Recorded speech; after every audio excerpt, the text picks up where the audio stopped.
মেহেরপুরের গাংনীর চরগোয়াল গ্রামের ক্লাবপাড়ার একটি মুদি দোকানের সামনে থেকে দুটি বোমা সাদৃশ্য বস্তু উদ্ধার করেছে পুলিশ। মঙ্গলবার বেলা ১১টার দিকে পুলিশ উদ্ধার করে এটিকে প্রাথমিকভাবে নিষ্ক্রিয় করে। পূর্ব শত্রুতার জের ধরে কেউ বোমা সাদৃশ্য এই বস্তু ফেলে রেখে ভয় দেখাচ্ছে বলে দাবি করছেন মুদি দোকানি কামরুজ্জামান লিপু। এ ঘটনায় গাংনী থানার ওসি জানান, কামরুজ্জামান লিপুর দোকানের সামনে লাল স্কচ টেপ দিয়ে মোড়ানো দুটি বোমা সদৃশ্য বস্তু দেখে পুলিশে খবর দেওয়া হয়। আমরা গিয়ে তা উদ্ধার করেছি, তবে আসল বোমা নয় বলে সন্দেহ করা হচ্ছে। তদন্তের মাধ্যমে ঘটনার রহস্য উন্মোচনের চেষ্টা করা হচ্ছে।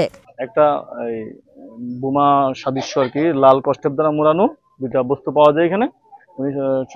থানায় সংবাদ দিলে ক্যাম্পের আইসি ঘটনাস্থলে আসে, পাশাপাশি আমরা আসি এবং সেনাবাহিনীর একটা দল আসে। এটা এসে আমরা এখন বর্তমানে এটা পানিতে রাখা হয়েছে।